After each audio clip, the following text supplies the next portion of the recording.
ಒಂದು ಊರಿನಲ್ಲಿ ಶಾರದಂಗೆ ಒಂದು ದೊಡ್ಡ ಕಿರಾಣಾ ಶಾಪ್ ಇರುತ್ತದೆ. ಆ ಊರಿನಲ್ಲಿ ಎಲ್ಲರೂ ಆಕೆಯ ಅಂಗಡಿಗೆ ಬರ್ತಾ ಇದ್ರು. ಅದರಿಂದ ಶಾರದಳಿಗೆ ದುಡ್ಡಿನ ಜೊತೆ ಸ್ವಲ್ಪ ಗರ್ವ ಕೂಡ ಹೆಚ್ಚಾಗಿರುತ್ತೆ. ಪ್ರಸಾದ್ ಬಹಳ ಒಳ್ಳೆಯವನು. ಹೆಂಡತಿಗೆ ವ್ಯಾಪಾರದಲ್ಲಿ ಸಹಾಯ ಮಾಡ್ತಾ ಇರ್ತಾನೆ. ರಮೇಶ್ ಪಟ್ಟಣದಲ್ಲಿ ಕೆಲಸ ಮಾಡುತ್ತಾ ಅಲ್ಲಿ ಒಬ್ಬ ಬಡ ಕುಟುಂಬಕ್ಕೆ ಸೇರಿದ ಅನಾಮಿಕಳನ್ನು ಪ್ರೇಮಿಸಿ ಮದುವೆ ಮಾಡಿಕೊಂಡು ಮನೆಗೆ ಬರ್ತಾನೆ. ಅನಾಮಿಕ ಬಡವಳಾಗಿದ್ದರಿಂದ ಶಾರದಂಗೆ ಮೊದಲಿನಿಂದ ಆಕೆ ಮೇಲೆ ಕೀಳಾಗಿ ನೋಡ್ತಾ ಇದ್ಲು. ರಮೇಶ್ ಅನಾಮಿಕರಿಗೆ ಹರೀಶ್ ನವ್ಯ ಅನ್ನುವ ಇಬ್ಬರು ಮಕ್ಕಳಿರುತ್ತಾರೆ. ನೋಡುತ್ತಾ ಇರುವಾಗಲೇ ಆ ಊರಿನಲ್ಲಿ ಮಳೆಗಾಲ ಬಂದೇ ಬರುತ್ತೆ. ಆಕಾಶ ಕಪ್ಪನೆಯ ಮೋಡಗಳಿಂದ ತುಂಬಿಕೊಂಡು ಸಣ್ಣನೆಯ ಚಿನುಕು ಮಳೆ ಶುರುವಾಗುತ್ತದೆ. ಒಂದು ದಿನ ಶಾರದಾ ಕಿರಾಣಾ ಅಂಗಡಿಯಲ್ಲಿ ಗಲ್ಲಾಪಿಟಿಗೆ ಹತ್ರ ಕೂತ್ಕೊಂಡು ದುಡ್ಡು ಲೆಕ್ಕ ಮಾಡ್ಕೋತಾ ಇರ್ತಾಳೆ. ಏನು ಅಂದ್ರೆ ಪ್ರಸಾದ್ ಅವರು ನೋಡಿದ್ರಾ, ನಮ್ಮ ಕಿರಾಣಾ ಶಾಪಿನ ವ್ಯಾಪಾರ ಹೀಗೆ 3 ಹೂವಿಗೆ 6 ಕಾಯಿ ತರ ಚೆನ್ನಾಗಿ ಸಾಗ್ತಾ ಇದೆ. ಈ ಊರಿನಲ್ಲಿ ನನಗೆ ಇಂತ ಒಂದು ಪ್ರತ್ಯೇಕವಾದ ಗೌರವವಿದೆ. ಆ ಗೌರವಕ್ಕೆ ತಕ್ಕ ಹಾಗೆ ನನ್ನ ಮಗಂಗೆ ಒಬ್ಬ ಕೋಟೀಶ್ವರನ ಮಗಳಂತಂದು ಮದುವೆ ಮಾಡೋಣ ಅಂದ್ಕೊಂಡೆ. ಆದ್ರೆ ಅವನು ಈಗ ನನ್ನ ಮರ್ಯಾದೆ ತೆಗೆದ್ಬಿಟ್ಟ. ಮತ್ತೆ ಅದೇ ಮಾತು ಯಾಕಂತಿ ಶಾರದಾ? ಅನಾಮಿಕ ಬಹಳ ಒಳ್ಳೆ ಹುಡುಗಿ. ಬಡತನದಲ್ಲಿ ಹುಟ್ಟಿದ್ರೆ ಅದು ಅವ್ರ ತಪ್ಪಲ್ವಲ್ಲ. ಮೇಲಾಗಿ ನಮ್ಮ ರಮೇಶನಿಗೆ ಆ ಹುಡುಗಿಗೆ 2 ಮಕ್ಕಳು ಕೂಡ ಇದ್ದಾರೆ. ಹರೀಶ್ ನವ್ಯ ಎಷ್ಟು ಮುದ್ದಾಗಿರ್ತಾರೆ ನೋಡಿದೀಯಲ್ಲ. ಮೊಮ್ಮಗಳು ಬಂದ ಮೇಲೆ ಕೂಡ ನಿನಗೆ ಸೊಸೆ ಮೇಲೆ ಕೋಪ ಕಡಿಮೆ ಆಗಿಲ್ವಾ? ಕೋಪ ಏನಕ್ಕೆ ಕಡಿಮೆ ಆಗುತ್ತೆ ರೀ? ಅದು ತಗೊಂಡ್ಬಂದ ವರದಕ್ಷಿಣೆ ಏನಾದ್ರೂ ಇದೆಯಾ ನಮ್ಮ ಮನೆಯಲ್ಲಿ? ಏನಾದ್ರೂ ಕಾಣಿಕೆ ತಂದಿದ್ದಾಳ? ಬರೀ ಕೈಯಿಂದ ಬಂದಿದ್ದಾಳೆ. ಬರ್ಬರ್ತಾ ನನ್ನ ಮಗನ್ಗೆ ಜೀವನವೆಲ್ಲ ದರಿದ್ರ ಮಾಡ್ಬಿಟ್ಲು. ಬೆಳಿಗ್ಗೆ ಎದ್ರೆ ನನ್ನ ಕಿರಾಣಾ ಶಾಪಲ್ಲಿ ಸಾಮಾನುಗಳು ಕೂಡ ನನ್ನ ಸೊಸೆ ಅನಾಮಿಕ ತಗೊಳ್ಳೋದ ಹಾಗೆ ನಾನು ಜಾಗ್ರತೆ ಪಡಬೇಕಾಗಿ ಬರುತ್ತೆ. ಏನೋ ನನ್ನ ಕರ್ಮ. ಆ ಸಮಯದಲ್ಲಿ ಕಿರಾಣಾ ಶಾಪಿನ ಹಿಂದ್ಗಡೆ ಚಿಕ್ಕ ರೂಮಿನಲ್ಲಿ ನಿಂತುಕೊಂಡು ಅತ್ತೆ ಅಂದ ಮಾತುಗಳು ಒಂದೊಂದು ಅಕ್ಷರವನ್ನು ಕೇಳುತ್ತಾ ಇರುವ ಅನಾಮಿಕಳ ಎದೆ ಭಾರವಾಗುತ್ತದೆ. ದರಿದ್ರ ಅನ್ನುವ ಮಾತು ಆಕೆ ಮನಸ್ಸನ್ನು ಸೂಜಿ ಹಾಗೆ ಚುಚ್ಚುತ್ತದೆ. ತನ್ನ ಬಡತನ ಮಕ್ಕಳ ಬಾಯಿ ಹತ್ರ ಬಿಸ್ಕೆಟ್ ಪ್ಯಾಕೆಟ್ಗೆ ಕೂಡ ಅಡ್ಡ ಬರ್ತಾ ಇದೆಯಾ ಅಂತ ಕಣ್ಣಿನಲ್ಲಿ ನೀರು ಹರಿಯುತ್ತದೆ. ಕಣ್ಣೀರು ಒರೆಸಿಕೊಳ್ಳುತ್ತಾ ಇರುವ ಸಮಯದಲ್ಲೇ ರಮೇಶ್ ಒಳಗಡೆಗೆ ಬರ್ತಾನೆ. ಹೆಂಡತಿಯ ಮುಖದ ಮೇಲೆ ತುಂಬಿರುವ ಆವೇದನೆ ನೋಡಿ ಅವನ ಮನಸ್ಸು ವಿಲವಿಲವಾಡುತ್ತೆ. ಏನಾಯ್ತು ಅನಾಮಿಕಾ? ಮತ್ತೆ ಅಮ್ಮ ಏನಾದ್ರೂ ಗಟ್ಟಿಯಾಗಿ ಮಾತಾಡಿದ್ಲಾ? ಕಣ್ಣೇನಕ್ಕೆ ಅಷ್ಟು ಕೆಂಪಗಾಗಿದೆ? ಪ್ಲೀಸ್ ಅನಾಮಿಕಾ, ನೀನು ಅವಳ ಮಾತನ್ನು ನಿಜಕ್ಕೂ ಮನಸ್ಸಿಗೆ ಹಚ್ಕೋಬೇಡ. ಅಮ್ಮನ ಪದ್ಧತಿ ನಿನಗೆ ಗೊತ್ತಿದ್ದೇ ಅಲ್ವಾ. ಒಳಗಡೆ ಎಷ್ಟು ಪ್ರೇಮವಿದ್ರು ಮೇಲಕ್ಕೆ ಮಾತನಾಡುವಾಗ ಆ ಮಾತಿನ ರೀತಿ ಸ್ವಲ್ಪ ಸರಿಯಾಗಿರಲ್ಲ. ಆದ್ರೆ ಆಕೆ ಹೃದಯ ಬೆಣ್ಣೆ ಅಂತದ್ದು. ನೀನೇನು ದುಃಖ ಪಡಬೇಡ. ಇಲ್ಲ ರೀ, ನಾನೇನು ದುಃಖ ಪಡ್ತಾ ಇಲ್ಲ. ಆದ್ರೆ ದಿನವೂ ಅತ್ತೆ ಬಾಯಿಯಿಂದ ಈ ಬಡತನ ದರಿದ್ರ ಅನ್ನೋ ಮಾತುಗಳೇ ಕೇಳಲಾರ್ದೆ ಹೋಗ್ತಾ ಇದ್ದೀನಿ. ಅವರ ಅಂಗಡಿಯಿಂದ ಮಕ್ಕಳಿಗಾಗಿ ಒಂದು ಬಿಸ್ಕೆಟ್ ಪ್ಯಾಕೆಟ್ ತಗೊಳ್ಬೇಕು ಅಂತಂದ್ರು ನನಗ್ ಭಯ, ಅಪರಾಧ ಭಾವನೆಯಾಗಿರುತ್ತೆ. ನನಗೆ ಅಂತ ಒಂದು ಗುರುತೇ ಇಲ್ಲ, ನಿಜಕ್ಕೂ ಸಂಪಾದನೆ ಇಲ್ಲ. ನಾನು ಕೂಡ ನನ್ನ ಕಾಲ್ ಮೇಲೆ ನಾನು ನಿಲ್ಬೇಕು ಅಂದ್ಕೊಂಡಿದ್ದೀನಿ. ನನ್ನ ಸಂಪಾದನೆ ಇದೆಯಲ್ಲ ಅನಾಮಿಕಾ. ಆದ್ರೂ 2 ಮಕ್ಕಳನ್ನು ನೋಡಿಕೊಳ್ತಾ ನೀನು ಹೊರಗೆ ಹೋಗಿ ಏನು ಸಂಪಾದನೆ ಮಾಡ್ತೀಯಾ? ಹೊರಗಡೆ ಮಳೆ ಕೂಡ ಶುರುವಾಗಿದೆ. ಹೊರಗಡೆ ಎಲ್ಲೂ ಹೋಗಲ್ಲ ರೀ, ನಮ್ಮ ಮನೆ ಮುಂದೆನೆ. ಅತ್ತೆ ಕಿರಾಣಾ ಶಾಪ್ಗೆ ಸ್ವಲ್ಪ ದೂರದಲ್ಲಿ ಒಂದು ಚಿಕ್ಕ ಶೀಟಿನ ಶೆಡ್ ಹಾಕೋತೀನಿ. ನೋಡಿದ್ರಲ್ಲ ವಾತಾವರಣ ಎಷ್ಟು ತಣ್ಣಗೆ ಬದಲಾಗಿದೆಯೋ. ಹೊರಗಡೆ ನೋಡಿದ್ರೇನೋ ಮಳೆ ಬರ್ತಾ ಇದೆ. ಈ ಮಳೆಯಲ್ಲಿ ಎಲ್ಲರಿಗೂ ಬಿಸಿ ಬಿಸಿಯಾಗಿ ಏನಾದ್ರೂ ತಿನ್ಬೇಕು ಅನಿಸ್ತಾ ಇರುತ್ತೆ ಅಲ್ವಾ. ಆಗ ನಾನು ಬಿಸಿ ಬಿಸಿ ಮ್ಯಾಗಿ ಮಾಡಿ ಮಾರೋಣ ಅಂತಿದ್ದೀನಿ. ಅದಕ್ಕೆ ದೊಡ್ಡ ಬಂಡವಾಳ ಕೂಡ ಅಗತ್ಯವಿಲ್ಲವಲ್ಲ. ಮ್ಯಾಗಿ ವ್ಯಾಪಾರನ ಅಮ್ಮ ಒಪ್ಕೋತಾಳ ಅನಾಮಿಕಾ? ಅತ್ತೆ ನನ್ನನ್ನು ಅಂಗೀಕರಿಸಬೇಕು ಅಂದ್ರೆ ಮೊದಲು ಆಕೆಗೆ ನನ್ನ ಮೇಲೆ ಗೌರವ ಇರಬೇಕು ರೀ. ನಾನು ಕಷ್ಟಪಟ್ಟು 5 ರೂಪಾಯಿ ಸಂಪಾದಿಸಿದರೂ ಅದು ನನ್ನ ಕಷ್ಟ ಅಂದ್ಕೋತೀನಿ. ದಯವಿಟ್ಟು ಅಡ್ಡಕ್ಕೆ ಬರಬೇಡ್ರಿ. ಆಗ ಹೆಂಡತಿಯ ಛಲ ನೋಡಿ ರಮೇಶ್ ಅಂಗೀಕರಿಸುತ್ತಾನೆ. ಒಂದು ಚಿಕ್ಕ ಶೀಟಿನ ಶೆಡ್ ಏರ್ಪಾಟು ಮಾಡಿ ಸ್ಟವ್, ಕೆಲವು ಪಾತ್ರೆಗಳು, ಮ್ಯಾಗಿ ಪ್ಯಾಕೆಟ್ಗಳು ತಂದು ಇಡುತ್ತಾನೆ. ಮಳೆ ಸಣ್ಣಗೆ ಬೀಳ್ತಾ ಇರುವಾಗ ಅನಾಮಿಕಾ ತನ್ನ ಚಿಕ್ಕ ಮ್ಯಾಗಿ ಶಾಪ್ ಅನ್ನ ಪ್ರಾರಂಭಿಸುತ್ತಾಳೆ. ಹರೀಶ್ ನವ್ಯ ಇಬ್ಬರು ತಾಯಿಗೆ ಸಹಾಯಕವಾಗಿ ಚಿಕ್ಕ ಪುಟ್ಟ ಪ್ಲೇಟ್ಗಳನ್ನ ತೊಳಿತಾ ಇರ್ತಾರೆ. ಇದನ್ನು ನೋಡಿದ ಶಾರದಾ ಕೋಪದಿಂದ ರೊಚ್ಚಿಗೆದ್ದು ಅಲ್ಲಿಗೆ ಬರ್ತಾಳೆ. ಏನೇ ಇದು? ನನ್ನ ಅಂತಹ ದೊಡ್ಡ ಕಿರಾಣಾ ಶಾಪ್ ಮುಂದೆ ಈ ಚಿಲ್ಲರೆ ಅಂಗಡಿ ಏನು? ನನ್ನ ಮರ್ಯಾದೆ ತೆಗಿಲಿಕ್ಕೆ ಹುಟ್ಟಿದ್ಯಾ ನೀನು? ಊರಿನಲ್ಲಿ ನನಗೆ ಅಂತ ಎಷ್ಟು ಮರ್ಯಾದೆ ಇದೆ ಗೊತ್ತಾ ನಿಂಗೆ? ಈಗ ಅವರೆಲ್ಲರ ಮುಂದೆ ನನ್ನನ್ನ ತಲೆ ತಗ್ಗಿಸುವ ಹಾಗೆ ಮಾಡ್ತಾ ಇದೀಯಾಕೆ? ಶಾರದಳ ಸೊಸೆ ದಿಕ್ಕಿಲ್ಲದೆ ರೋಡ್ ಮೇಲೆ ಚಿಲ್ಲರೆಯಾಗಿ ಮ್ಯಾಗಿ ಮಾರ್ಕೋತಾ ಇದ್ದಾಳೆ ಅಂತ ನಗಲ್ವಾ ಊರ್ನವರೆಲ್ಲ ಸೇರಿ? ಅತ್ತೆ, ಕಷ್ಟಪಟ್ಟು ನಿಜಾಯಿತಿಯಾಗಿ ಕೆಲಸ ಮಾಡುವುದರಲ್ಲಿ ನಾಚಿಕೆ ಪಡಬೇಕಾದ ಅಗತ್ಯವೇನಿದೆ ಹೇಳಿ? ನನ್ನ ಕಾಲಿನ ಮೇಲೆ ನಾನು ನಿಲ್ಬೇಕು ಅತ್ತೆ. ನನ್ನ ಮಕ್ಕಳಿಗಾಗಿ ನಾನು ಏನಾದ್ರೂ ಕೆಲಸ ಮಾಡ್ಬೇಕು ಅಂದ್ಕೊಂಡಿದ್ದೀನಿ. ಅದಕ್ಕೆ ಈ ಚಿಕ್ಕ ಪ್ರಯತ್ನ ಮಾಡ್ತಾ ಇದ್ದೀನಿ. ನಿಮ್ಮ ವ್ಯಾಪಾರಕ್ಕೂ ನಿಮ್ಮ ಮರ್ಯಾದೆಗೂ ನಾನು ಯಾವ ರೀತಿಯೂ ಅಡ್ಡಕ್ಕೆ ಬರಲ್ಲ. ದಯವಿಟ್ಟು ನನ್ನನ್ನು ತಡಿಬೇಡಿ. ನನ್ನನ್ನ ಈ ಕೆಲಸ ಮಾಡೋದಿಕ್ಕೆ ಬಿಡಿ. ನಿನ್ನ ಕರ್ಮ, ನಿನ್ನ ಆಲೋಚನೆ ಯಾವಾಗ್ಲೂ 10 ರೂಪಾಯಿ ಮ್ಯಾಗಿ ಪ್ಯಾಕೆಟ್ ಹತ್ರನೇ ನಿಂತು ಬಿಡುತ್ತೆ. ಆ ದರಿದ್ರ ಬಂದಿದೆ ನೋಡು. ಕೆಸರಿನಲ್ಲಿ ಬೀಳುವ ಮಳೆಯಲ್ಲಿ ನಿನ್ ಹತ್ರ ಬಂತು ಆ ಮ್ಯಾಗಿ ಯಾರು ತಿಂತಾರೆ? ಹಾಕಿದ ದುಡ್ಡೆಲ್ಲ ಮಣ್ಣಿನ ಪಾಲು. ಹುಚ್ಚು ಕನ್ಸು ಕಾಣ್ಬೇಡ. ಆ ಸ್ಟವ್ ಎಲ್ಲ ಕಟ್ಬಿಟ್ಟು ಒಳಗ್ ನಡಿ ಮೊದ್ಲು. ಸುಮ್ಮನಿರು ಶಾರದಾ, ಆ ಮರ್ಯಾದೆ ಅಂತ ಯಾಕೆ ಕಿರಿಚ್ಕೋತ್ಯಾ? ಅವಳ ಕಾಲ್ ಮೇಲೆ ಅವಳು ನಿಂತ್ಕೋಬೇಕು ಅಂತಿದ್ದಾಳೆ, ಮಾಡೋದಕ್ ಬಿಡು. ನಮ್ಗೆ ಭಾರವಾಗಬಾರ್ದು ಅಂತ ಕಷ್ಟ ಪಡ್ತಾ ಇದ್ದಾಳೆ. ಸೊಸೆಯಾಗಿ ಅಲ್ಲದಿದ್ರು ಒಬ್ಬ ಹೆಣ್ಣಾಗಿ ಅವಳನ್ನ ಅರ್ಥ ಮಾಡ್ಕೋ. ನೀವು ಸುಮ್ನಿರಿ. ಮನೆ ಮುಂದೆ ಅಂಗಡಿ ಇಟ್ರೆ ಇದರಿಂದ ನನ್ನ ಅಂಗಡಿಗೆ ಬರುವ ಗಿರಾಕಿ ಕಡಿಮೆ ಆಗಲ್ವಾ? ಆದ್ರೂ ಈ ಮಳೆಯಲ್ಲಿ ಚಳಿಗೆ ಯಾರಿಲ್ಲಿ ಬರ್ತಾರೆ?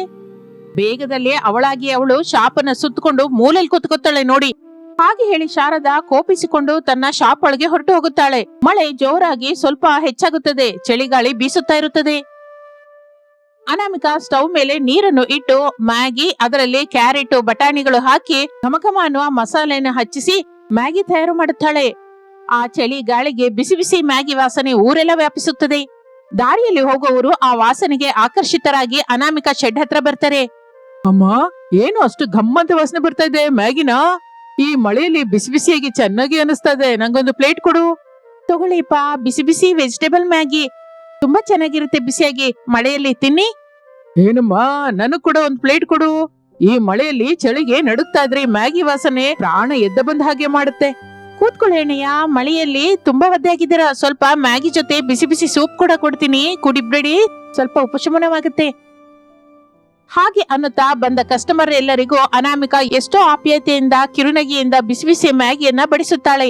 ಆ ಮಳೆಯಲ್ಲಿ ಅನಾಮಿಕಾ ಚಿಕ್ಕ ಶೆಡ್ ಎಲ್ಲ ಜನರಿಂದ ತುಂಬಿ ಹೋಗುತ್ತದೆ. ಬೆಳಿಗ್ಗೆ 10 ಪ್ಯಾಕೆಟ್ ಇಂದ ಶುರು ಮಾಡಿದ ವ್ಯಾಪಾರ ಸಾಯಂಕಾಲಕ್ಕೆ 50 ಪ್ಯಾಕೆಟ್ ಮಾರಾಟವಾಗುವ ಹಾಗೆ ಮಾಡುತ್ತೆ. ಅನಾಮಿಕಾ ಕೈಗೆ ಆ ದಿನ ಮೊದಲ ಲಾಭ ಬರುತ್ತದೆ.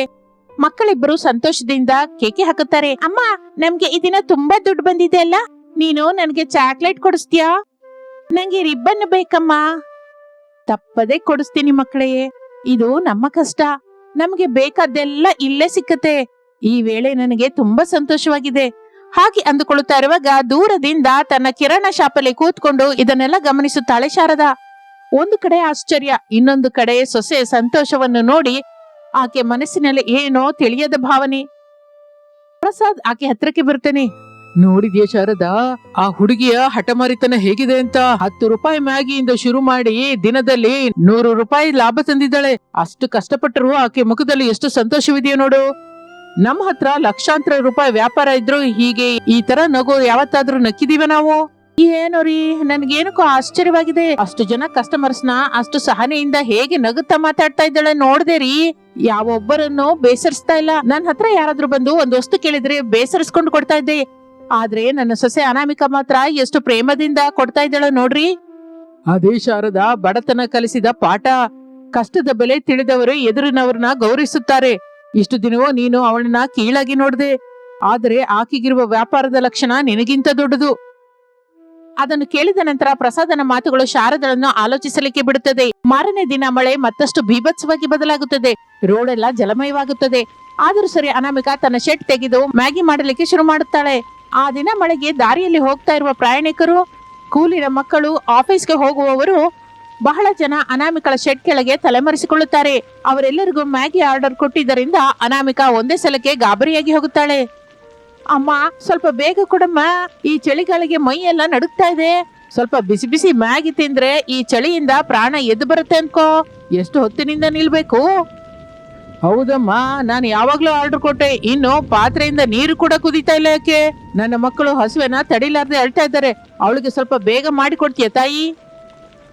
1 ನಿಮಿಷ ಅಣ್ಣಯ್ಯ, ಈಗ್ಲೇ ಕೊಡ್ತೀನಿ. ಏನು ಅಂದ್ಕೋಬೇಡಿ, ಮಳೆ ನೋಡಿದರೆ ಹೆಚ್ಚಾಗಿದೆ. ಗಾಳಿ ಏನೋ ತುಂಬಾ ಬೀಸ್ತಾ ಇದೆ.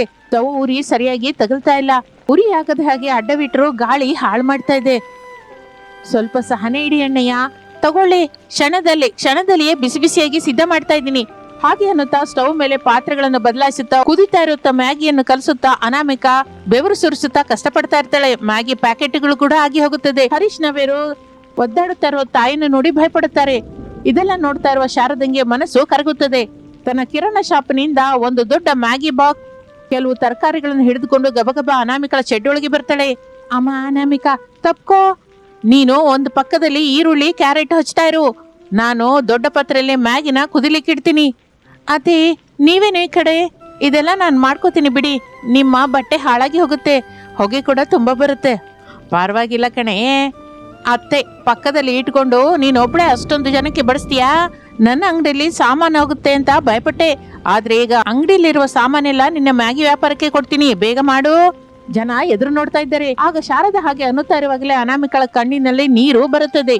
ಇಬ್ಬರು ಸೇರಿ ಒಗ್ಗಟ್ಟಾಗಿ ಮ್ಯಾಗಿ ಮಾಡಲಿಕ್ಕೆ ಶುರು ಮಾಡುತ್ತಾರೆ. ಶಾರದಾ ತನ್ನ ದೊಡ್ಡ ಕಿರಾಣಾ ಶಾಪ್ ಯಜಮಾನಿ ಅನ್ನುವ ಗೌರವವನ್ನು ಬಿಡುತ್ತಾಳೆ. ಸೊಸೆ ಪಕ್ಕ ನಿಂತುಕೊಂಡು ಸೌಟು ತಿರುಗಿಸುತ್ತಾ ಕಸ್ಟಮರ್ಸ್ಗೆ ಮ್ಯಾಗಿ ಕೊಡ್ತಾ ಇರ್ತಾಳೆ.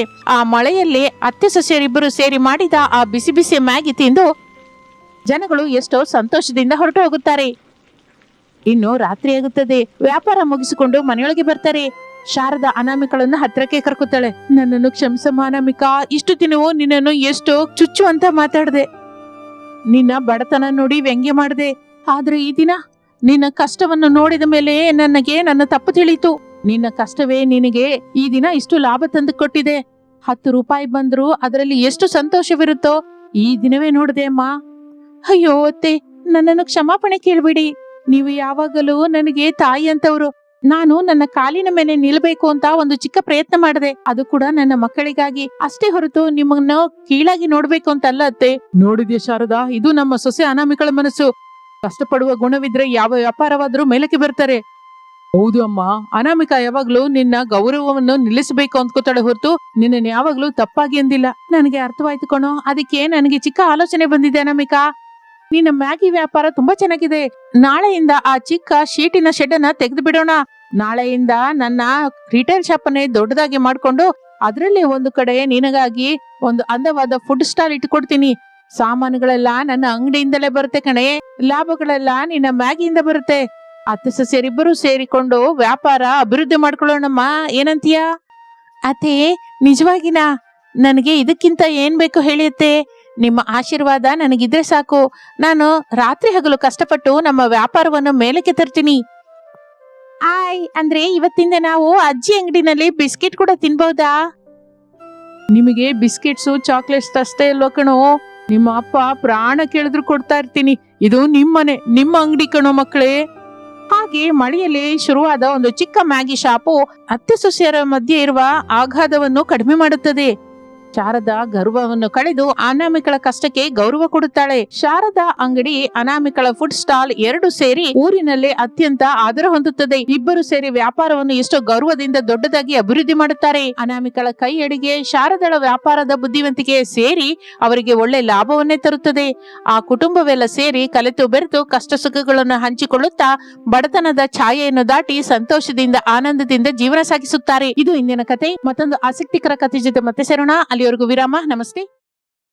ಒಂದು ಊರಿನಲ್ಲಿ ಕೆಂಪನೆಯ ಬಿಸಿಲು ಕಳೆದು ಹೋಗಿ ತಣ್ಣನೆಯ ಗಾಳಿಯಿಂದ ಆಷಾಢ ಮಾಸ ಆಗಲೇ ಪ್ರವೇಶಿಸುತ್ತಾ ಇರುವ ದಿನಗಳದು. ಒಂದು ದಿನ ಬೆಳಿಗ್ಗೆ ಪ್ರಸಾದ್ ಹಾಲಲ್ಲಿ ಕೂತ್ಕೊಂಡು ನ್ಯೂಸ್ ಪೇಪರ್ ಓದ್ತಾ ಇರ್ತಾನೆ. ರಮೇಶ್ ಲ್ಯಾಪ್ಟಾಪ್ ಮುಂದೆ ಕೂತ್ಕೊಂಡು ಆಫೀಸ್ ಕೆಲಸ ಮಾಡ್ಕೋತಾ ಇರ್ತಾನೆ. ಅಡಿಗೆ ಮನೆಯೊಳಗಿಂದ ಬಿಸಿ ಬಿಸಿ ಫಿಲ್ಟರ್ ಕಾಫಿ ವಾಸನೆ ಬರ್ತಾ ಇರುತ್ತೆ. ಶಾರದಾ ಕೈಯಲ್ಲಿ 2 ಕಾಫಿ ಕಪ್ ಜೊತೆ ಹಾಲ್ಗೆ ಬರ್ತಾಳೆ. ಏನು ಅಂದ್ರೆ ಪೇಪರ್ ಅಲ್ಲಿ ವಾರ್ತೆಗಳು ಬಿಟ್ಟು ಇನ್ನೇನು ಕಾಣಿಸ್ತಾ ಇಲ್ವಾ ನಿಮಗೆ? ಸ್ವಲ್ಪ ಪ್ರಕಟಣೆಗಳ ಕಡೆ ಕೂಡ ನೋಡಬಹುದಲ್ಲ. ಪ್ರಕಟಣೆ ಕಡೆ ನೋಡಿದ್ರೆ ನನ್ BP ಹೆಚ್ಚಾಗುತ್ತೆ ಶಾರಾ. ಎಲ್ಲಿ ನೋಡಿದ್ರು ಆಷಾಢ ಸೇಲು, ಗ್ರ್ಯಾಂಡ್ ಆಷಾಢ ಮಾಸದ ಆಫರ್ಗಳೇ ಇರುತ್ತೆ. ಇದನ್ನ ನೋಡಿದ್ರೆ ಎಲ್ಲಿ ನಿನಗೆ ಶಾಪಿಂಗ್ ಹುಚ್ಚು ಹಿಡಿಸುತ್ತೋ ಅಂತ ನನಗ್ ಭಯವಾಗ್ತಾ ಇದೆ. ಭಯಪಟ್ರೆ ಹೇಗೆ ರೀ? ಆಷಾಢ ಅಂದ್ರೆ ಹೆಣ್ಣು ಮಕ್ಕಳ ಹಬ್ಬ. ಮೇಲಾಗಿ ನಮ್ಮ ಅನಾಮಿಕಾ ಸೊಸೆಯಾಗಿ ಬಂದು 6 ತಿಂಗಳಾಗ್ತಾ ಇದೆ. ಇದು ಅವಳ ಮೊದಲ ಆಷಾಢ. ಅಮ್ಮ, ಶಾಸ್ತ್ರಗಳ ಪ್ರಕಾರ ಆಷಾಢ ಮಾಸದಲ್ಲಿ ಅತ್ತೆ ಸೊಸೆಯರು ಒಂದೇ ಹೊಸಲು ತುಳಿಯಬಾರದು, ಅಂದ್ರೆ ದೂರವಾಗಿರ್ಬೇಕು. ನೀವೇನೋ ಹಬ್ಬ ಅಂತ ಇದ್ದೀರಾ? ಸನ್ಯಾಸಿ, ಆ ರೂಲ್ಸ್ ಎಲ್ಲ ಹಳೆ ಕಾಲದ ಕಣೋ. ಆಗಿನ ಕಾಲದಲ್ಲಿ ರವಾನಾ ಸೌಕರ್ಯ ಸರಿಯಾಗಿರದೆ ವ್ಯವಸಾಯದ ಕೆಲಸಗಳು ಇರುತ್ತೆ ಅಂತ ಹಾಗಿಟ್ರು. ಈಗ ನಾವಿಬ್ರು ಮನೇಲೆ ಇರ್ತಾ ಇದೀವಲ್ಲ, ದೂರವಾಗಿದ್ದೇನ್ ಲಾಭ? ಮೇಲಾಗಿ ದೂರವಾಗಿದ್ರೆ ಈ ಬೈ 1 get 1 ಆಫರ್ ಎಲ್ಲ ಯಾರು ಉಪಯೋಗಿಸ್ತಾರೆ? ಆಗಲೇ ಅನಾಮಿಕಾ ಹಾಲ್ಗೆ ಬರ್ತಾಳೆ. ಅತ್ತೆ, ನೀವು ಹೇಳಿದ್ದು 100% ಕರೆಕ್ಟ್. ಆನ್ಲೈನ್ ನಲ್ಲಿ ನೋಡಿದೆ. ನಮ್ಮ ಪಕ್ಕದ ಬೀದಿಯಲ್ಲಿರುವ ಸತ್ಯಭಾಮ ಸಾರೀಸ್ ಅವರು 50% ಡಿಸ್ಕೌಂಟ್ ಇಟ್ಟಿದ್ದಾರೆ. ನಾವು ಈ ದಿನ ತಪ್ಪದೆ ಶಾಪಿಂಗ್ಗೆ ಹೋಗ್ಬೇಕು.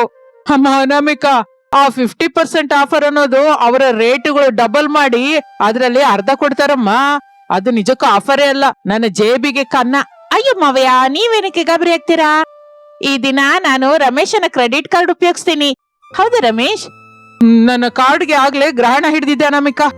ಲಾಸ್ಟ್ ಮಂತ್ EMI ಕಟ್ಟೋದಕ್ಕೆ ಸರಿ ಹೋಗಿದೆ. ನನ್ನ ಅಕೌಂಟ್ ಅಲ್ಲಿ ಬ್ಯಾಲೆನ್ಸ್ ನಿಲ್ಲು. ನೀವಿಬ್ರು ಅಳಬೇಡಿ. ನೀವೆಷ್ಟು ಬಡ್ಕೊಂಡ್ರು ಈ ದಿನ ನಾನು ನನ್ ಸೊಸೆ ಶಾಪಿಂಗಿಗೆ ಹೋಗೋದು ಖಾಯಂ. ಅನಾಮಿಕಾ, ನೀನು ಬೇಗ ರೆಡಿ ಆಗಮ್ಮ. ನಾವು ಈ ಆಟೋದರ ಹತ್ರ ಹೊಡೆದಾಡ್ಕೊಳ್ಳೋದಕ್ಕಿಂತ ಪ್ರಶಾಂತವಾಗಿ ಕ್ಯಾಬ್ ಬುಕ್ ಮಾಡ್ಕೊಳ್ಳೋಣ. ಓಕೆ ಅತ್ತೆ, ಜಸ್ಟ್ 10 ನಿಮಿಷದಲ್ಲಿ ರೆಡಿಯಾಗಿ ಹೋಗ್ತೀನಿ. ರಮೇಶು, ಆಷಾಢದಲ್ಲೇ ಅತ್ತೆ ಸೊಸೆರು ದೂರವಾಗಿದ್ರೆ ಒಳ್ಳೇದು ಅಂತ ಸುಮ್ನೆ ಅಂದಿಲ್ಲ ಕಣೋ. ಅವರಿಬ್ರು ಸೇರಿದ್ರೆ ನಮ್ಮ ಬ್ಯಾಂಕ್ ಅಕೌಂಟ್ ಏನಾಗುತ್ತೋ. ಹಳೆ ಕಾಲದವ್ರಿಗೆ ಆಗ್ಲೇ ಗೊತ್ತು, ಅದಕ್ಕೆ ಆಚಾರ ಇಟ್ರು. ನಿಜನೇ ಅಪ್ಪ, ಈಗ ಅವರನ್ನ ನಿಲ್ಲಿಸುವ ಧೈರ್ಯ ನಮಗಿಲ್ಲ. ಭಗವಂತ, ಆ ಶಾಪ್ ಅವರು ಡಿಸ್ಕೌಂಟ್ ಹೆಸರಲ್ಲಿ ಇವರಿಗೆ ಹಳೆ ಸರಕನ್ನು ತಲೆ ಕಟ್ಟಬೇಕು ಅನ್ನೋದು ಹೊರತು ನಾವೇನು ಮಾಡಕ್ಕಾಗಲ್ಲ. ಹಾಗೆ ಅಂದುಕೊಳ್ಳುತ್ತಾ ಇರುವಾಗಲೇ ಇಬ್ಬರು ಅಂದವಾಗಿ ತಯಾರಾಗಿ ಕ್ಯಾಬ್ ಹತ್ತಿ ಕೂತ್ಕೋತಾರೆ. ದಾರಿಯಲ್ಲಿ ಟ್ರಾಫಿಕ್ ಹೆಚ್ಚಾಗಿದ್ದಿರೋದ್ರಿಂದ ಅವರ ಮಧ್ಯ ಮಾತು ಶುರುವಾಗುತ್ತೆ. ಅತ್ತೆ, ನಾನು ನಿನ್ನೆ ಆನ್ಲೈನ್ ಅಲ್ಲಿ ಕೆಲವು ಪೇಸ್ಟಲ್ ಶೇಡ್ ಸೀರೆಗಳು ನೋಡಿದೆ, ತುಂಬಾ ಚೆನ್ನಾಗಿದೆ. ಈ ಸಲ ಲೈಟ್ ಕಲರ್ಸ್ ತಗೊಳ್ಳೋಣ. ಪೇಸ್ಟಲ್ ಶೇಡ್ ಅಂದ್ರೆ ಏನೇ? ಆ ಮಾಸಿ ಹೋದ ಬಣ್ಣಗಳ? ಅಬ್ಬಾ, ನನ್ಗಂತೂ ಬ್ರೈಟ್ ಕಲರ್ ಅಂದ್ರೆ ಇಷ್ಟ. ಕೆಂಪನೆಯ ಟೊಮೊಟೊ ಬಣ್ಣದ ಸೀರೆ, ಇಲ್ಲ ಅಂದ್ರೆ ಕನಕಾಂಬರ ಬಣ್ಣದ ಸೀರೆ ಉಟ್ಕೊಂಡ್ರೆ ಆ ಕಳೆನೆಯೇ ಬೇರೆ. ಅಬ್ಬೋ, ಟೊಮೊಟೊ ಕಲರ? ಅತ್ತೆ, ಆ ಕಲರ್ ಉಟ್ಕೊಂಡ್ರೆ ಜನಗಳು ನಮ್ಮನ್ನ ನೋಡಿ ಟ್ರಾಫಿಕ್ ಸಿಗ್ನಲ್ ಅಂದ್ಕೋತಾರೆ. ನಿನಗೊಂದು ನಮಸ್ಕಾರ ಕಡೆ. ಸರಿ, ಯಾರಿಗೆ ಇಷ್ಟ ಬಂದಿದ್ದೋ ಅವ್ರು ತಗೊಳ್ಳೋಣ. ಮೊದ್ಲು ಸತ್ಯಭಾಮ ಸಾರಿಗೆ ಹೋಗೋ. ಹಾಗೆ ಅಂದುಕೊಳ್ಳುತ್ತಾ ಒಂದು ದೊಡ್ಡ ಶಾಪ್ಗೆ ಸೇರಿಕೊಳ್ಳುತ್ತಾರೆ. ಒಳಗಡೆ ಎಲ್ಲ ಕಸ್ಟಮರ್ಸ್ ಇಂದ ಕಿಟಕಿಟ ಅಂತ ಇರುತ್ತೆ. ಶಾರದಾ, ಅನಾಮಿಕಾ ಒಂದು ಕೌಂಟರ್ ಹತ್ರ ಕೂತಿರ್ತಾರೆ. ಅವರ ಮುಂದೆ ಒಬ್ಬ ಸೇಲ್ಸ್ ಮನ್ ಸೀರೆಗಳು ಹಾಕಲಿಕ್ಕೆ ಸಿದ್ಧವಾಗಿರ್ತಾನೆ. ನಮಸ್ಕಾರ ಮೇಡಮ್, ಆಷಾಢಂ ಸ್ಪೆಷಲ್ ಕಲೆಕ್ಷನ್ ಬೇಕಾ? ಯಾವ ರೇಟಲ್ಲಿ ತೋರ್ಸು ಅಂತೀರಾ? ಕಾಂಚೀಪುರಂ, ಧರ್ಮಾವರಂ, ಮುಪ್ಪಾಡ, ಕುಪ್ಪಂ.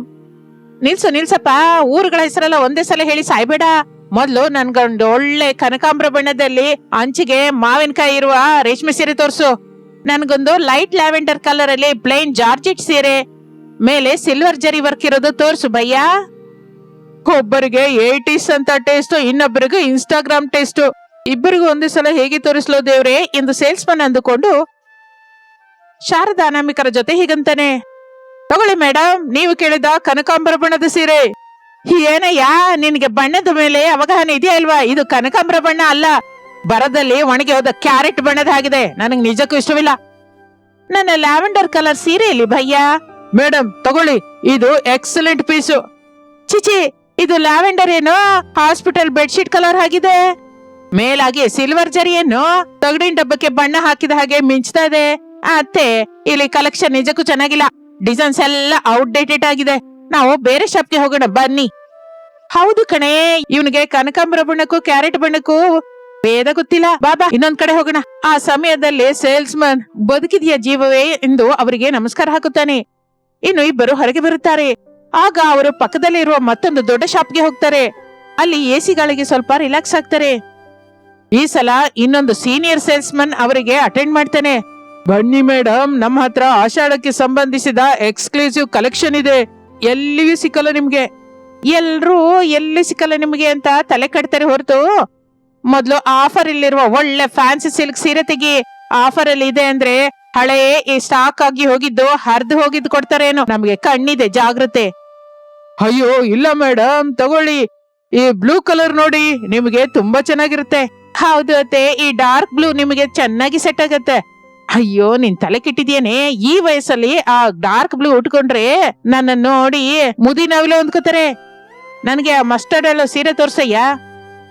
ಅಬ್ಬೆ, ಅದು ಬೇಡ ಅತ್ತೆ, ಅದು ಬಹಳ ಹಳದಿ ಆಗಿದೆ. ನಿಮ್ ಮುಖ ಅದ್ರಲ್ಲಿ ಒಂದೇ ಆಗಿ ಹೋಗುತ್ತೆ. ಮತ್ತೆ ನಿನ್ಗೇನ್ ಬೇಕೋ ನೋಡ್ಕೋ. ಭಯ್ಯ, ಈ ಆರ್ಗ್ಯಾನಿಕ್ ಸೀರೆಗಳ ರೇಟ್ ಎಷ್ಟು? ಮೇಡಮ್, ಇದು ಲೇಟೆಸ್ಟ್ ಡಿಸೈನರ್ ಪೀಸ್. MRP 8,000, ಆದ್ರೆ ಆಷಾಢಂ ಡಿಸ್ಕೌಂಟ್ ಸೇಲ್ ಅಲ್ಲಿ ನಿಮ್ಗೆ 4,000 ರೂಪಾಯಿಗೆ ಬರುತ್ತೆ. ಈ ಸೀರೆ ನೋಡಿದ್ರೆ ಅಚ್ಚ ನಮ್ಮ ಮನೇಲಿರುವ ಸೊಳ್ಳೆ ಪರ್ದೆ ಹಾಗೆ ತೆಳ್ಳಗೆ ಗಾಳಿಗೆ ಎಗರು ಹೋಗಿದೆ. ಇದಕ್ಕೆ 4,000ನಾ? ಏನು ನಮ್ಮನ್ನ ದೋಚ್ಕೋತಾ ಇದ್ದೀರಾ ಏನೋ? ಅತ್ತಿ, ನೀವು ಸ್ವಲ್ಪ ಮೆಲ್ಲಗೆ ಮಾತಾಡಿ, ಎಲ್ರು ನಮ್ಮನೆ ನೋಡ್ತಾ ಇದ್ದಾರೆ. ಇದು ಆರ್ಗ್ಯಾನ್ಸಾ ಮೆಟೀರಿಯಲ್, ತೆಳ್ಳಗೆ ಇರುತ್ತೆ. ಮತ್ತೆ ಇದು ಟ್ರೆಂಡ್ ಇವಾಗ. ನಾನ್ಸೆನ್ಸ್. ಸೀರೆ ಅಂದ್ರೆ ಉಟ್ಕೊಂಡ್ರೆ ತುಂಬಾಗಿರ್ಬೇಕು ಹೊರತು ಹೀಗೆ ಒಣಗಿ ಹೋದ ಹಪ್ಪಳದಾಗಿರ್ಬೋದು. ಇಲ್ಲಿ ರೇಟ್ ಎಲ್ಲ ಆಕಾಶನ ಸೀರೆಗಳ ಪಾತಾಳದಲ್ಲಿ ಇದ್ದ ಹಾಗಿದೆ. ಬಾ ನಮಿಕಾ, ಇಲ್ಲಿ ನಮಗೆ ಸೆಟ್ ಆಗೋ ಹಾಗಿಲ್ಲ. ಮೇಡಮ್, ಒಂದ್ಸಲ ಈ ಕಾಟನ್ ಸೀರೆಗಳು. ಬೇಡಪ್ಪ, ನಿನ್ನ ಕಾಟನ್ ಬೇಡ, ನನಗ್ ಮುದ್ದು ಬೇಡ, ಬಾರೆ ಎಂದು ಅಂದುಕೊಳ್ಳುತ್ತಾ ಅತ್ತೆ ಸಸ್ಯರು 3ನೇ ಶಾಪ್ಗೆ ಕಾಲಿಡುತ್ತಾರೆ. ಆಗಲೇ 2 ಗಂಟೆಯಾಗಿ ತಿರುಗಿ ಅವರಿಗೆ ಸಹನೆ ನಶಿಸಿರುತ್ತದೆ. ಕಾಲೇನೋ ಎಳಿತಾ ಇರ್ತದೆ, ಆದ್ರೆ ಸೀರೆ ಕೊಂಡ್ಕೊಳ್ಬೇಕು ಅನ್ನುವ ಛಲ ಮಾತ್ರ ಅವರ ಮುಖದಲ್ಲಿ ಸ್ಪಷ್ಟವಾಗಿ ಕಾಣಿಸ್ತಾ ಇರುತ್ತದೆ. ಏನಯ್ಯ, ನಮ್ಮನ್ನ ಇನ್ನೊಂದು ಶಾಪ್ಗೆ ಕಳಿಸಿದ ಹಾಗೆ, ನಮ್ಗೆ ಹಿಡಿಸುವ ಹಾಗೆ ಒಂದು ಒಳ್ಳೆ ಸೀರೆಗಳಿದ್ರೆ ತೆಗಿ, ಇಲ್ಲ ಅಂದ್ರೆ ನಿಮ್ಮ ಓನರ್ಗೆ ಕಂಪ್ಲೇಂಟ್ ಮಾಡ್ತೀನಿ. ನೀವು ಕೂತ್ಕೊಳ್ಳಿ ಮೇಡಮ್, ನಿಮ್ಗೆ ಮೊದಲು ತಣ್ಣನೆಯ ಕೂಲ್ ಡ್ರಿಂಕ್ಸ್ ತರಿಸ್ತೀನಿ, ನಿಮ್ಮ ಟೇಸ್ಟಿಗೆ ತಕ್ಕ ಹಾಗೆ ತೋರಿಸ್ತೀನಿ. ಆಗ ಕೂಲ್ ಡ್ರಿಂಕ್ಸ್ ಕುಡಿದ ನಂತರ ಅವರಿಗೆ ಸ್ವಲ್ಪ ಉತ್ಸಾಹ ಬರುತ್ತೆ.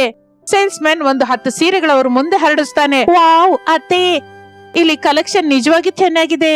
ನನಗೆ ಈ baby pink colour Kanchi border ಸೀರೆ ತುಂಬಾ ಹಿಡಿಸ್ತು. ಹೌದೇ, ಬಹಳ ಕ್ಲಾಸಿಕ್ ಆಗಿದೆ. ಆದ್ರೆ ಇದನ್ನ ಉಟ್ಕೊಂಡ್ರೆ ನೀನು ಬಹಳ ಸಣ್ಣಗೆ ಕಾಣಿಸ್ತೀಯ. ಅದಕ್ಕೆ ಬದಲು ಈ ಪೀಚ್ ಕಲರ್ ಫ್ಯಾನ್ಸಿ ರೇಷ್ಮೆ ಸೀರೆ ನೋಡು, ನಿನ್ನ ಬಣ್ಣಕ್ಕೆ ಸಖತ್ತಾಗಿದೆ. ನಿಜನೇ ಅತ್ತೆ, ನೀವ್ ಹೇಳಿದ ಪೀಚ್ ಕಲರ್ ಇನ್ನೂ ಚೆನ್ನಾಗಿದೆ, ನಾನು ಅದೇ ತಗೋತೀನಿ. ಮತ್ತೆ ನಿಮ್ಗೆ? ನನಗೆ ಈ ರಾಮ ಗ್ರೀನ್ ಕಲರ್ ಅಲ್ಲಿ ಪಿಂಕ್ ಬಾರ್ಡರ್ ಇರುವ ಕಾಂಚಿಪುರಂ ರೇಷ್ಮೆ ಸೀರೆ ನೋಡೆ. ಅಬ್ಬೋ, ಎಷ್ಟು ಚೆನ್ನಾಗಿದೆ ಅಲ್ವಾ? ಭಾರ ಕೂಡ ಕಡಿಮೆ ಆಗಿದೆ. ಹೌದು ಅತಿ, ನಿಮ್ಮ ಕಣ್ಣಿಗೆ ಕನಕಾಂಬರ ಬಣ್ಣ ಹೋಗಿದ್ದಕ್ಕೆ ಸಂತೋಷ. ಈ ಕಾಂಬಿನೇಷನ್ ನಿಮ್ಗೆ ಪರ್ಫೆಕ್ಟ್ ಸೆಟ್. ಅಯ್ಯ, ಇದ್ರ ರೇಟ್ ಏನು? ಅದು ಪ್ಯೂರ್ ಸಿಲ್ಕ್ ಮೇಡಮ್. ನಿಜವಾದ ದರ 18,000. 50% ಆಫರ್ ಅಲ್ಲಿ ಹೋಗಿ ಒಂದು 9,000ಕ್ಕೆ ಬರುತ್ತೆ. 9,000ನಾ? ಒಂದು ಸೀರೆ 9,000ನಾ? ಏನಿದೆ ಅತ್ತೆ? 18,000ದ ಸೀರೆ ಅರ್ಧಕ್ಕೆ ಬರ್ತಾ ಇದೆ. ಮೇಲಾಗಿ ಮಾವ ಹಿಂಗೆ ಬಿಲ್ ಕಳಿಸ್ತೀವಲ್ಲ. ಆಷಾಢ ಆಫರ್ ಅಲ್ಲಿ ಇದಕ್ಕಿಂತ ಒಳ್ಳೆ ಡೀಲ್ ಸಿಗೋದಿಲ್ಲ, ತಗೊಂಡ್ಬಿಡಿ. ಹೌದು ಕಣೆ, ಅವರ ಪರ್ಸ್ ಎಲ್ಲ ಈ ದಿನನೇ ಖಾಲಿ ಆಗ್ಬೇಕು. ಬೆಳಿಗ್ಗೆ ಪೇಪರ್ ಹೊತ್ತ ದೊಡ್ಡ ಪೋಸ್ ಹೊಡೆದ್ರಲ್ಲ. ಏನಪ್ಪ, ಈ 2 ಸೀರೆ ಪ್ಯಾಕ್ ಮಾಡು. ನಿಲ್ಲಿ ಅತ್ತೆ, ನಾನು ಇನ್ನೊಂದೆರಡು ಡೈಲಿ ವೇರ್ ಕ್ರೇಪ್ ಸೀರೆ ಕೂಡ ತಗೋತೀನಿ. ಆಫೀಸ್ಗೆ ಉಟ್ಕೊಳ್ಳೋದಕ್ಕೆ ಚೆನ್ನಾಗಿರುತ್ತೆ. ಒಂದೊಂದು 1,000 ರೂಪಾಯಿನೇ. ನೀನ್ ತಗೊಂಡ್ರೆ ನಾನೇಕೆ ತಗೊಳ್ಬಾರ್ದೆ? ನಾನು ಕೂಡ ಗುಡಿಗೆ ಹೋಗೋದಾಗ ಉಟ್ಕೊಳ್ಳೋದಕ್ಕೆ 2 ಕಾಟನ್ ಸೀರೆ ತೆಗಿಯಪ್ಪ. ಹಾಗೆ ಇಬ್ಬರು ಪೈಪೋಟಿ ಇಟ್ಟು ಒಬ್ಬರಿಗೊಬ್ರು ಸಲಹೆ ಕೊಟ್ಕೊಳ್ತಾ, ಒಬ್ಬರು ಮೆಚ್ಚಿದ್ದು ಇನ್ನೊಬ್ರು ತಗೊಳ್ತಾ, ಕಡೆಗೆ ತಲೆ 5 ಸೀರೆ ಎಲ್ಲ 10 ಸೀರೆ ಸೆಲೆಕ್ಟ್ ಮಾಡ್ತಾರೆ. ಬಿಲ್ ಕೌಂಟರ್ ಹತ್ರ ಬಿಲ್ ನೋಡಿ ಇಬ್ಬರು ಒಬ್ಬರ ಮುಖನೊಬ್ಬರು ನೋಡ್ಕೊಂಡು ಕಿರುನಗೆ ನಗುತ್ತಾರೆ. ಬಿಲ್ಲು 25,000 ಆಯ್ತು ಅತ್ತೆ. ಕಾರ್ಡ್ ಕೊಡ್ತಾ ಇದ್ದೀನಿ, ಕೊಡೆ. ರಮೇಶ್ ಅವನಿಗೆ ಫೋನ್ ಅಲ್ಲಿ ಮೆಸೇಜ್ ಹೋಗ್ತಲೆ, ಅವನ ಮುಖ ಹೇಗಿರುತ್ತೋ ಊಹಿಸ್ಕೊಂಡು ನಂಗೆ ನಗೆ ಬರುತ್ತೆ. ಅಂದುಕೊಳ್ಳುತ್ತಾ ಇರುವಾಗ ಸಾಯಂಕಾಲ 4 ಗಂಟೆಗೆ ಕೈಗಳಲ್ಲಿ ದೊಡ್ಡ ದೊಡ್ಡ ಚೀಲಗಳ ಜೊತೆ ಅತ್ತೆ ಸೊಸೆಯರು ಮನೆಯಲ್ಲಿ ಕಾಲಿಡ್ತಾರೆ. ಹಾಲಲ್ಲಿ ಟಿವಿ ನೋಡ್ತಾ ಇರುವ ಪ್ರಸಾದ್ ರಮೇಶ್ ಅವರನ್ನು ಅವರ ಕೈಯಲ್ಲಿರುವ ದೊಡ್ಡ ಚೀಲಗಳಂತ ಕವರನ್ನು ನೋಡಿ ಬೆಚ್ಚಿ ಬೀಳುತ್ತಾರೆ. ಏನ್ ಶಾರದಾ, ನೀವಿಬ್ಬರು ಶಾಪಿಂಗಿಗೆ ಹೋದ್ರಾ, ಇಲ್ಲ ಅಂದ್ರೆ ಶಾಪ್ ಎಲ್ಲ ಕೊಂಡ್ಕೊಂಡು ಇಲ್ಲಿಗೆ ತಗೊಂಬಂದ್ರ? ಆ ಕವರ್ ನೋಡ್ತಾ ಇದ್ರೆ ನನಗೆ ಬೆವರು ಬರ್ತಾ ಇದೆ. ಅಂತ ಮಾತ್ ಯಾಕ್ರಿ ಅಂದ್ರಿ? ನಿಮ್ಮ ಸೊಸೆ ನಾನು ಎಷ್ಟೋ ಉಳಿತಾಯ ಮಾಡ್ಕೊಂಡು ಡಿಸ್ಕೌಂಟ್ ಎಲ್ಲಿ ಹೆಚ್ಚಾಗಿದೆಯೋ ಹುಡುಕಿ ಮತ್ತೆ ಕೇವಲ 10 ಸೀರೆ ತಗೊಂಡಿವಿ, ಇದೇ ಅದು ಎಂದು ಶಾರದಾ ಆ ಕವರ್ಗಳು ಸೋಫಾ ಮೇಲೆ ಇಡುತ್ತಾಳೆ. ಏನೋ 10 ಸೀರೆನಾ? ಏನ್ ಅನಾಮಿಕ ಇದೆಲ್ಲ? ಆಫರ್ ಅಂತಲೇ ಹಾಗೆ ಮೈ ಮೇಲ್ ಬೀಳ್ತಾರ? ನಿಜಕ್ಕೂ ನನ್ ಕಾರ್ಡ್ ಹೇಳ್ದ್ಯಾ ಇಲ್ವಾ? ಅಪ್ಪನ ಅಕೌಂಟ್ ಉಪಯೋಗಿಸಿದ್ರ? ಬಿಲ್ ಎಷ್ಟಾಯ್ತು? ನನ್ಗೇನು ಮೆಸೇಜ್ ಬರ್ಲಿಲ್ಲ ಫೋನ್ಗೆ. ನೀನು ಗಾಬರಿ ಆಗ್ಬೇಡ ರಮೇಶ್, ದೊಡ್ಡದಾಗಿ ಏನೂ ಆಗಿಲ್ಲ. 1,00,000 ರೂಪಾಯಿ ಬಿಲ್ ಆದ್ರೆ ಆಷಾಢಂ ಆಫರ್ ಇಂದ ಬಹಳ ಡಿಸ್ಕೌಂಟ್ ಬರ್ತಾ ಇತ್ತು. ಎಷ್ಟು ಸೇವ್ ಮಾಡಿದ್ವಿ ಗೊತ್ತಾ? ನಿಜಕ್ಕೂ ಬಿಲ್ ಎಷ್ಟಾಯ್ತು ಸರಿಯಾಗಿ ಹೇಳಮ್ಮ ತಾಯಿ, ನನ್ನ ಎದೆ ನಿಲ್ಲೋ ಹಾಗಿದೆ. ಏನು ಅಂದ್ರೆ ಹಾಗೆ ಆಯಾಸ ಪಡ್ಬೇಡ್ರಿ, ಕೇವಲ 25,000 ಆಯ್ತು ಅಷ್ಟೇ. 10 ಸೀರೆ 25,000ಕ್ಕೆ ಬಂತು. ನಾನೇನು 9,000 ಇಟ್ಟು ರೇಷ್ಮೆ ಸೀರೆ ತಗೊಂಡೆ ಗೊತ್ತಾ? 25,000ನಾ? ನನ್ನ ಒಂದು ತಿಂಗಳ ಪೆನ್ಷನ್ ಎಲ್ಲ ಗೋವಿಂದ. ರಮೇಶು, ನಿನ್ನ ಕಾರ್ಡ್ ಉಪಯೋಗಿಸಿದ್ರು ಏನೋ? ಇಲ್ಲಪ್ಪ, ನನ್ನ ಕಾರ್ಡ್ ಬೆಳಿಗ್ಗೆನೆ ಬ್ಲಾಕ್ ಮಾಡಿದ್ದೆ ನಾನು. ಅಂದ್ರೆ ಇವರು ಉಪಯೋಗಿಸಿದ್ದು ನಿನ್ನ ಡೆಬಿಟ್ ಕಾರ್ಡ್. ನನ್ನ ಮೊಬೈಲ್ಗೆ ಏನಕ್ಕೆ ಮೆಸೇಜ್ ಬರುತ್ತೆ? ನೀವು ಒಂದ್ಸಲ ನಿಮ್ ಫೋನ್ ಚೆಕ್ ಮಾಡಿ. ಇದು ಅನ್ಯಾಯ ಶಾರದಾ. ಆಗ್ಲೇ ನನ್ನ ಅಕೌಂಟ್ ಇಂದ 25,000 ಕಟ್ ಆದಾಗೆ ಮೆಸೇಜ್ ಬಂದಾಗ ನಾನು ನಂಬಲಿಲ್ಲ. ನಾನು ಯಾರೋ ಸೈಬರ್ ಫ್ರಾಡ್ ಅವರು ಹ್ಯಾಕ್ ಮಾಡಿದಾರೆ ಅಂದ್ಕೊಂಡೆ. ಆದ್ರೆ ನಿಜವಾದ ಹ್ಯಾಕರ್ಸ್ ನೀವೇ ಅಂತ ನನ್ಗೀಗ ಅರ್ಥವಾಯ್ತು. ಭಲೆ ಕಣ್ರಿ, ನೀವು ಸುಮ್ನೆ ಫೀಲ್ ಆಗ್ಬೇಡಿ. ಆಷಾಢ ತಿಂಗಳೆಲ್ಲ ನಾವು ಈ ಹೊಸ ಸೀರೆ ಉಟ್ಕೊಂಡು ಮನೇಲಿ ಆ ಕಡೆ ಈ ಕಡೆ ತಿರುಗ್ತಾ ಇದ್ರೆ ಆ ಕಳೆನೇ ಬೇರೆ. ಆ ಅಂದದ ಮುಂದೆ 25,000 ಲೆಕ್ಕನ ಏನು? ಆಷಾಢದಲ್ಲಿ 10 ಸೊಸೆರು ದೂರವಾಗಿದ್ರೆ ಆ ಕಳೆ ಬೇರೆ ಆಗಿತ್ತು. ಅನಗತ್ಯವಾಗಿ ಇಬ್ರನ್ನು ಒಟ್ಟಿಗೆ ಇಟ್ಟು ಈ ಮನೇಲಿ ತಪ್ಪು ಮಾಡಿದ್ವಿ ಅಪ್ಪ. ಹತ್ರವಿದ್ದು ಇಬ್ರು ಸೇರಿ ನಮ್ಮ ಜೇಬನ್ನ ಕತ್ತರಿಸಿದ್ರು. ಫೀಲ್ ಆಗ್ಬೇಡಿ ರಮೇಶ್, ಈ ಶಾಪಿಂಗ್ ಸಂತೋಷದಿಂದ ಈ ದಿನ ರಾತ್ರಿಗೆ ನಿಮಗಿಷ್ಟವಾದ ಪನ್ನೀರ್ ಬಟರ್ ಮಸಾಲ ಬಟರ್ ನಾನ್ ಸ್ವಯಂ ಆಗಿ ನಾನೇ ಮಾಡ್ತೀನಿ. ಮತ್ತೆ ನನ್ಗಮ್ಮ, ನನಗ್ ಕೂಡ ಪನ್ನೀರ್ ಏನೋ ಮಾಡು. ನಿಮಗೆ ನೆನ್ನೆಯ ಹಾಗಲ್ಕಾಯಿ ಗೊಜ್ಜು ಮಿಕ್ಕಿದೆ, ಅದೇ ಬಿಸಿ ಮಾಡಿ ಕೊಡ್ತೀನಿ. ಶಾಪಿಂಗಿಗೆ ದುಡ್ಡು ಕೇಳ್ತಾಳೆ, ಅಷ್ಟೆಲ್ಲ ಎದೆ ಹಿಡ್ಕೊಂಡ್ರಲ್ಲ. ಹಾಗಲಕಾಯಿ ತಿಂದ್ರೆ ಶುಗರ್ ಲೆವೆಲ್ ಎಲ್ಲ ಕಂಟ್ರೋಲ್ಗೆ ಬರುತ್ತೆ. ಬಾ ಅನಾಮಿಕಾ, ನಾವು ಒಳಗಡೆಗೆ ಹೋಗಿ ಸೀರೆ ಉಟ್ಕೊಂಡು ಟ್ರಯಲ್ ನೋಡೋಣ. ಹಾಗೆ ಹೇಳಿ ಇಬ್ಬರು ನಗುತ್ತಾ ಸೀರೆಗಳ ಕವರ್ ತೆಗೆದುಕೊಂಡು ಒಳಗಡೆಗೆ ಹೋಗುತ್ತಾರೆ.